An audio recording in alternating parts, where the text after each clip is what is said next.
Harriet Jacobs, The Darkness of the Attic and the Light of Freedom. When night fell over the plantations of the American South in the 19th century, thousands of lives were swallowed by the darkness of slavery. Amidst this suffering, some hearts refused to be broken. One of those was Harriet Jacobs, an enslaved woman who not only fought for her own freedom, but also left behind a literary legacy that still resonates today. Welcome to Stories That Stay, where we uncover forgotten voices of resilience. Today, we explore the extraordinary life of Harriet Jacobs. A childhood that quickly faded. Harriet Jacobs was born in 1813 in Edenton, North Carolina. Unlike many enslaved children, her early years carried brief moments of peace. Her parents, Daniel and Delilah Horniblow, were enslaved but lived in relatively less harsh conditions. Harriet even learned to read, write, and sew. Rare and precious skills for someone in her position. That fragile peace ended when her first mistress died. Harriet, still a child, was transferred to the household of Dr. James Norcom, known as Dr. Flint in her memoir. From a young age, Harriet endured his relentless harassment and abuse. He viewed her not as a person, but as property to exploit. Love, motherhood, and desperation.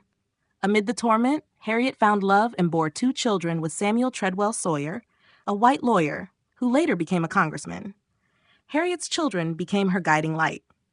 She feared Norcom's threats against them and realized she could not protect them while remaining under his control. In 1835, Harriet made a daring choice. Instead of fleeing north immediately, she hid in the last place Norcom would expect, her grandmother's house. There, in a cramped attic space, she began what would become one of the most remarkable acts of endurance in the history of slavery: 7 years in the attic.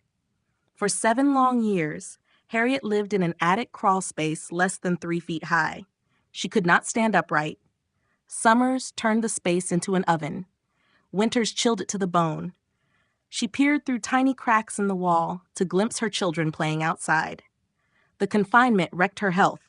Her body weakened, her joints stiffened, and she endured near paralysis from the lack of movement. Spiritually, the isolation was crushing. Yet Harriet's love for her children and her determination for freedom kept her alive. She later described those years as a battle of willpower against despair. The escape north.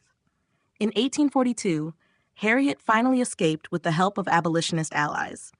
But even in the North, she was not fully safe.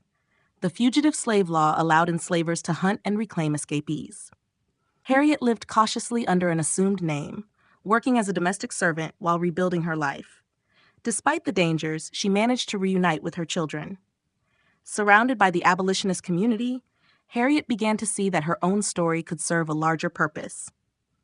Incidents in the life of a slave girl. With encouragement from friends, Harriet Jacobs began writing her memoir. In 1861, under the pseudonym Linda Brent, she published Incidents in the Life of a Slave Girl. The book was groundbreaking. Unlike most narratives of slavery written by men, Harriet's account highlighted the unique suffering of enslaved women, the constant threat of sexual abuse, the anguish of motherhood under bondage, and the psychological scars of oppression. Her honest, unflinching words shocked readers. Many had never confronted the brutal realities enslaved women faced. The book became a powerful weapon for the abolitionist cause, helping shift public opinion in the years leading to the Civil War. A life of service and legacy. After slavery was abolished, Harriet Jacobs did not retreat into anonymity. Instead, she dedicated herself to helping newly freed people, especially women and children. She worked to provide education, housing, and employment for those starting new lives. Harriet Jacobs passed away on March 17, 1897, in Washington, D.C. For decades, her story was overlooked, and even the authenticity of her memoir was questioned. But modern scholarship has confirmed both her authorship and the truth of her testimony. Today, Harriet Jacobs is recognized as one of the most important African-American writers of the 19th century.